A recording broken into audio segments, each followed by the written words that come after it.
a mommy shot.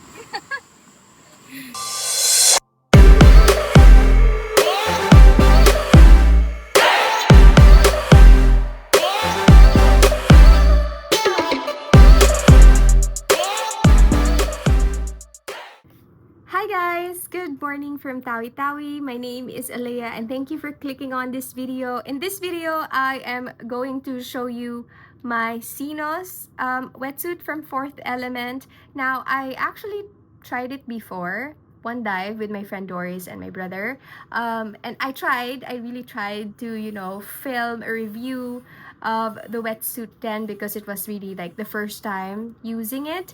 But I was so focused on Doris, I did promise her that if she joins me on that dive, I will be following her around. And I did. I was true to my word, but I barely got to film myself in the actual wetsuit, and I completely forgot to film like a review of how it is like. So yeah, I think Tawi-Tawi is the best place to do that because it's just so gorgeous here, and the wetsuit is absolutely stunning as well. So why Tawi-Tawi first and foremost?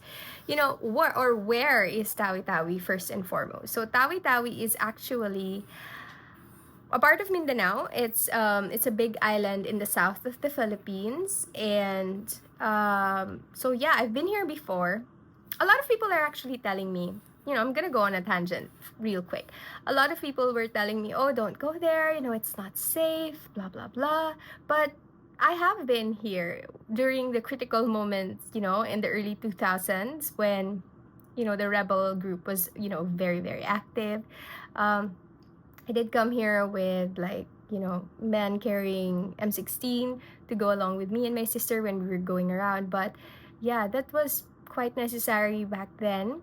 My sister and we were on summer break, and we just decided to join our dad's shipping lines voyage, which goes around, the South Island. So we went to Hulo, we went to Basilan. Did we go to Basilan?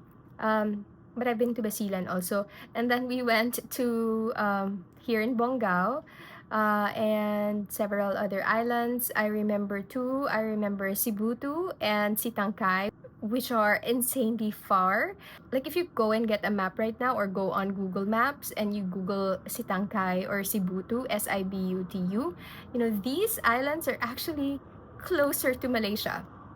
I kid you not. Like the reception that they get there, the shampoos that they have, they're all in Malaysian.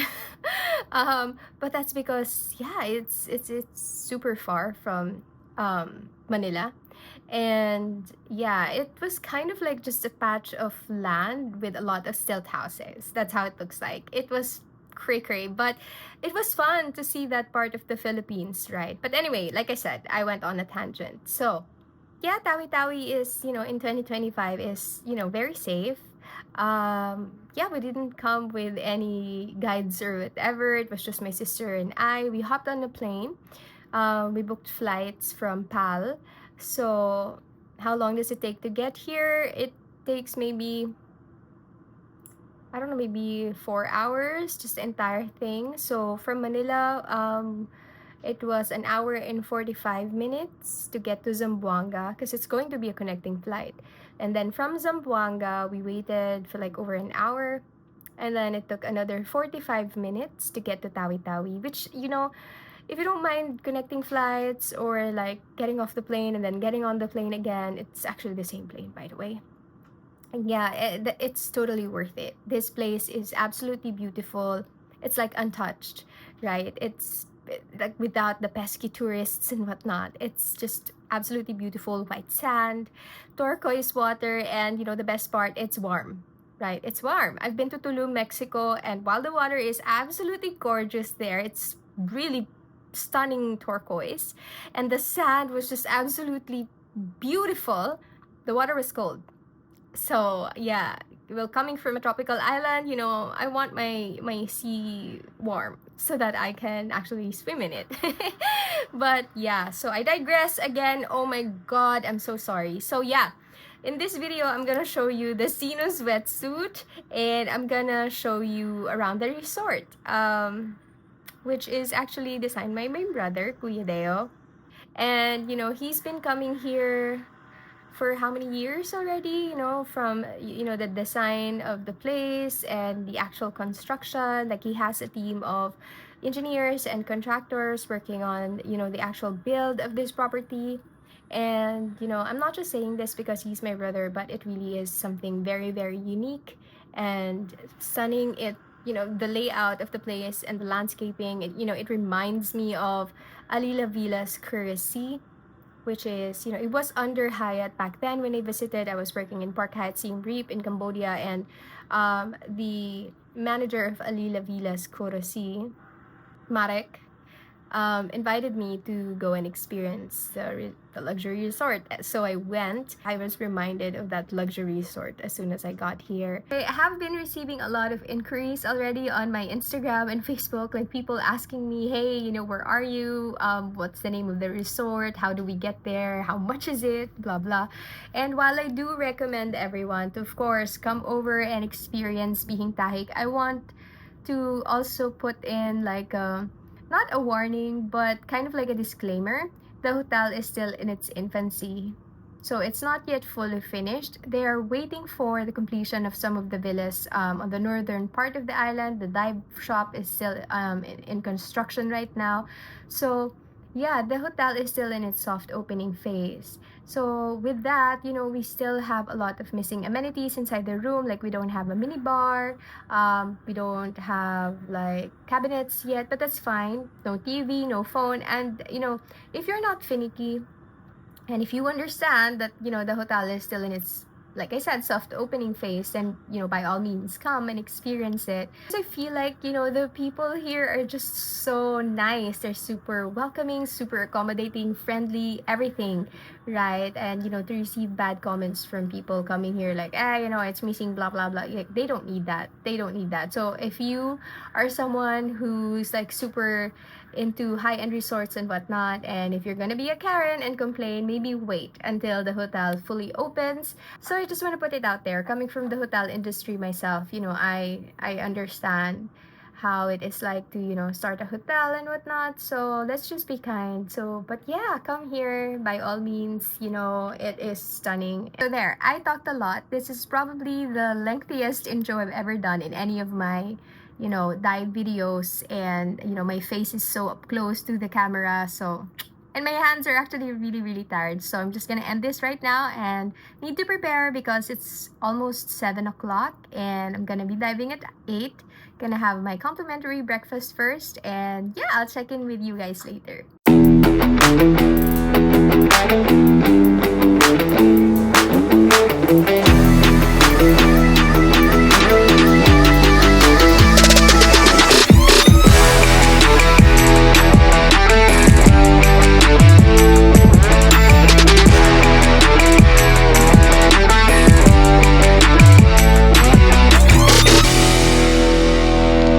I honestly felt so cool in that wetsuit, so voila, there's this video.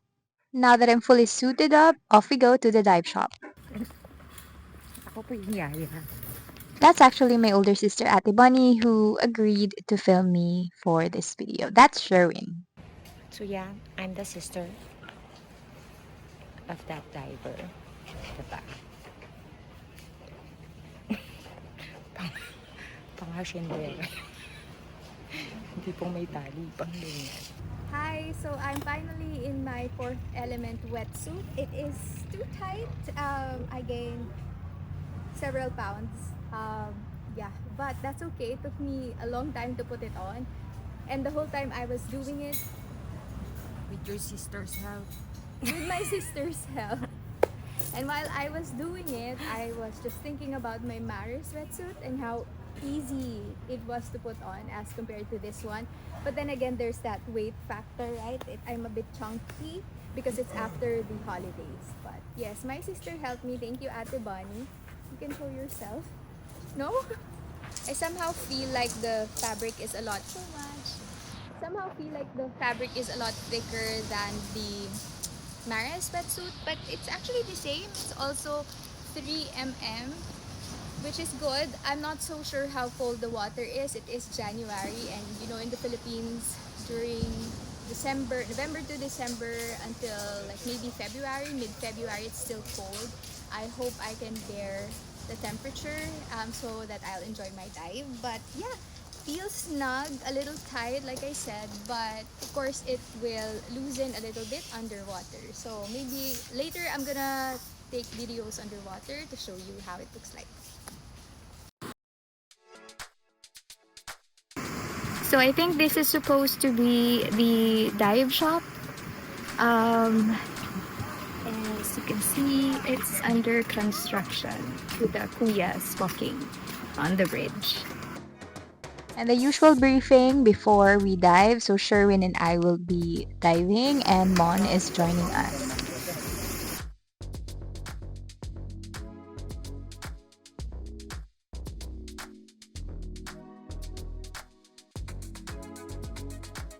Just a side note, the water was warm and that made me really happy. I wasn't expecting it to be, but so glad that it was.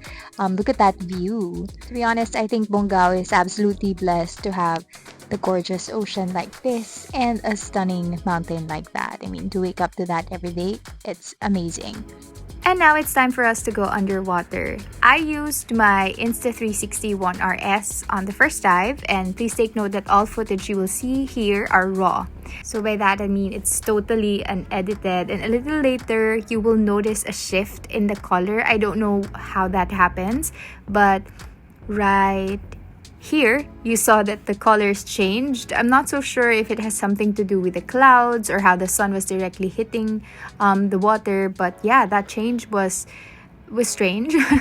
But I noticed that my Insta360 usually produces colors like this, which is a lot more as if like you are underwater, right? Whereas with the GoPro, it tends to look a little greenish. I think GoPro has a feature wherein it kind of like autocorrects or something. But yeah, I really do prefer this one. And on the second dive, I'll show you how the GoPro takes videos underwater, but I actually edited those. I did a little bit of color grading. So yeah, you saw a vehicle that was dropped into the sea to, create a place for fish to hang out in. I was told that there was a Vietnamese shipping vessel or like a yacht that sunk there. I'm not so sure if this is it exactly, but please enjoy.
Now, as for the wetsuit, it was perfect underwater. Apart from the fact that, it's kind of like a little bit tight on my neck, I was completely comfortable. I felt super protected, of course, and, it was warm the entire time, except for that one time wherein we kind of like hit a thermocline and it was really freezing.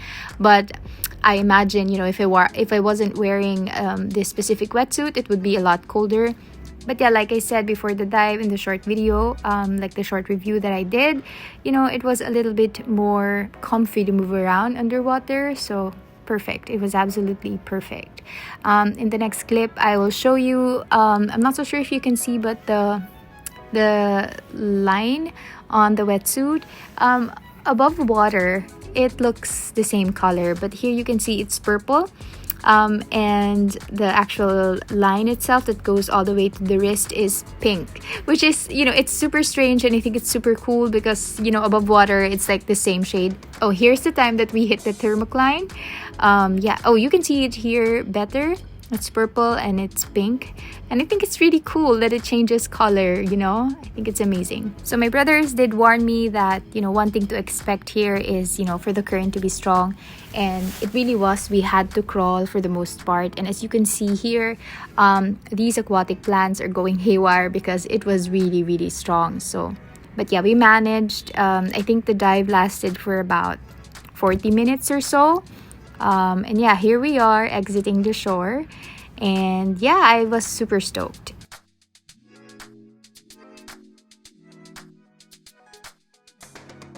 So as we were exiting, you know, I noticed that there was a little bit of like an aquatic plant stuck on my wetsuit.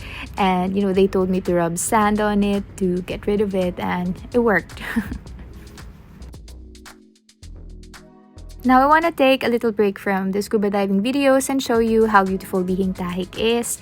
I took this immediately once we arrived, you know, after checking in. And I was just gobsmacked. Like, oh my gosh, I can't believe this is exactly how it looks like. You know, when I was looking at the renders before this was built, this is it exactly. It was like, oh my gosh. And look at the sea. It's so beautiful, pristine white sand. And now my sister is showing the room. This is like the top category room, and it has 2 double beds, this amazing ceiling, which was kind of like built with tiny bamboo sticks. And yeah, the veranda was stunning. The toilet is also not super big, right? But you know, it serves its purpose. And the finishing, it's just gorgeous. Even the tiles, you were like, oh my gosh, the tiles are so pretty. And yeah, now this is how a Tawi-Tawi sunset looks like. And it was just so calming, serene, and peaceful the entire time. There weren't a lot of guests. Actually, you know what? There were. I think more of them arrived the next day after we got there. But for the first night, we were just absolutely in awe of the beautiful sunset here. On the second night, my sister and I decided to order some crabs and, you know, have them cook for us. And I tell you, it was absolutely delicious. And they were so kind to do this setup for us. Back to the diving. Yeah, this was on the same day actually. I just changed my wetsuit so I have a comparison. So in this one, I'll be wearing my Maris She Dives Flexa.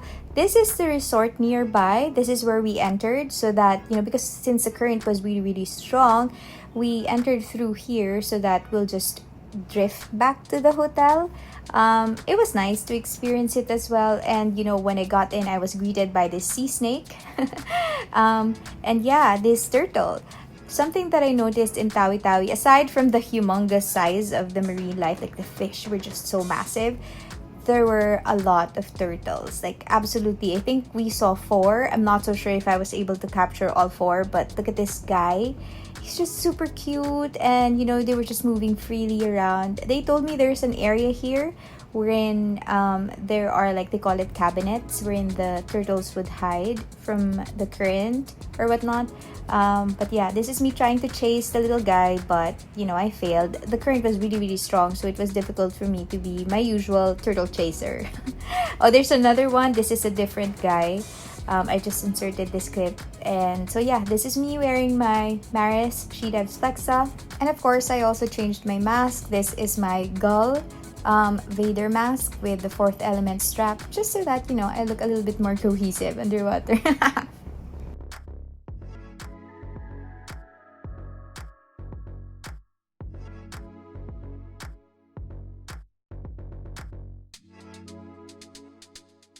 I accidentally forgot to zip up my wetsuit, but you know, it was fine. It wasn't too cold anyway. It looks lousy, but forgive me. And then, you know, we went around the same area, actually just going back to the hotel, but we encountered this. I'm not so sure if you can see, but that's a grouper, and it was massive. It was huge, and yeah, I didn't get to see it because it was, I think, Sherwin who was holding the camera. But since I caught it on video, you know, it's fine. I got to see it regardless. So in this part, we encountered the thermocline again. I was really, really cold. And yeah, I did this signal because I wasn't sure if you can see it also on the camera, but in real life, you can see small ripples in the water, and I was just so eager to get past it. Compared to the Xenos wetsuit and yeah, this one, the Maris one, I was a lot warmer with the Fourth Element wetsuit. But yeah, I just tried to, get away from that part as best as I can or as fast as I can because it was really freezing. Um, I think this might be a bigger vessel than the first video. I can't be so sure. But here you can see this massive ship. Not really massive. Maybe this is the Vietnamese one I was talking about earlier. But yeah, it's a lot bigger than the other one, I guess. You can see the fish are just humongous here. I was blown away with the sheer size of the marine life. So here Sherwin was so kind to take the camera from me and take a footage of me actually going around the actual vessel. And yeah, it was cray. I remember they asked me to go to the other side, which was actually a little bit of a challenge because the current was going the other way. But I figured, they were pointing at something, so I just really had to push. And so yeah, as soon as I got there, I was greeted by this school of fish, that were congregating towards the rear end of the vessel. And yeah, I think this is the first time that I was able to encounter this much fish, like this abundance of marine life in like a dive. So I was really stoked. And I have to point out that they were all big too. So yeah, that was kind of like really mesmerizing to see.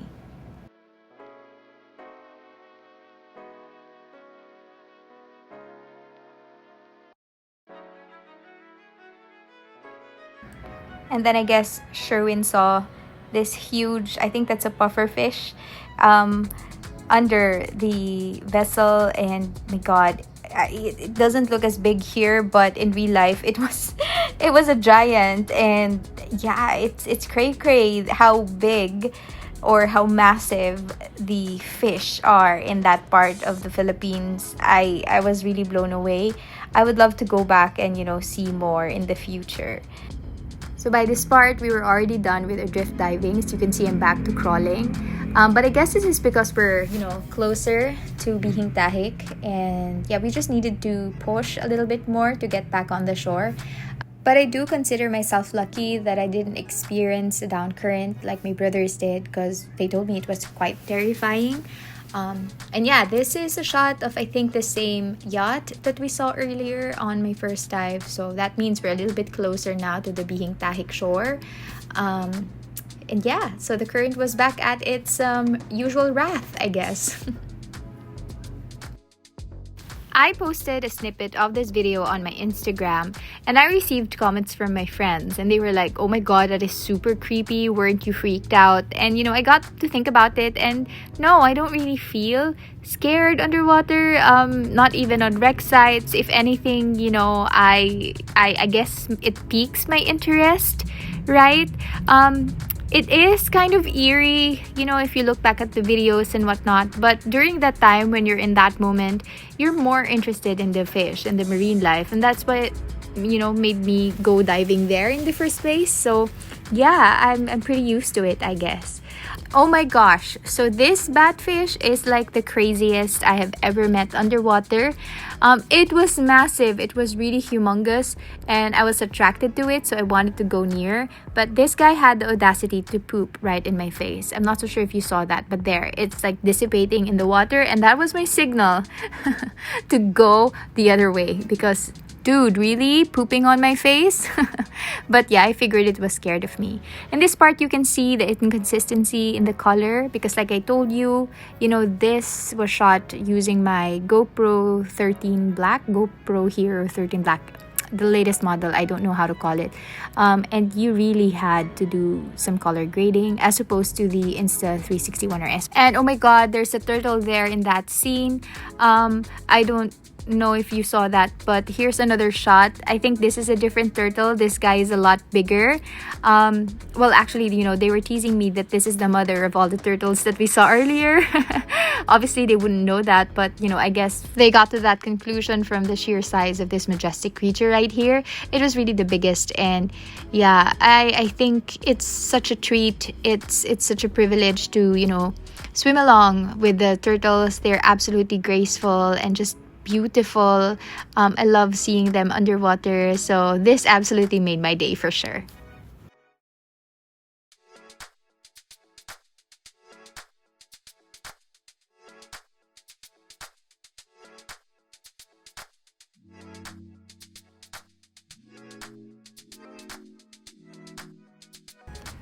This was taken during our safety stop. You know, we were accompanied by these cute batfish who were rocking side to side from the waves. And yeah, this signaled the end of my second dive in Tawi-Tawi, which was absolutely fun. You can also go up to Bongao. It takes 1,000 steps to go up there. I didn't go, I was tired. My sister went, and it was absolutely gorgeous. And there are monkeys. So there you go, that concludes my video of my diving experience in Bongao, Tawi-Tawi, staying at Bihing Tahik Resort, designed and built by my brother, Kuya Deo. Absolutely gorgeous here. And yeah, I'm gonna end this video with this gorgeous shot of the sunset in Bihing Tahik. That's my sister Ate Bonnie and myself just hanging out and enjoying the magical sunset together. Thank you, Ate Bon, for joining me on this adventure, and thank you for watching this video. Take care and see you guys soon. Bye!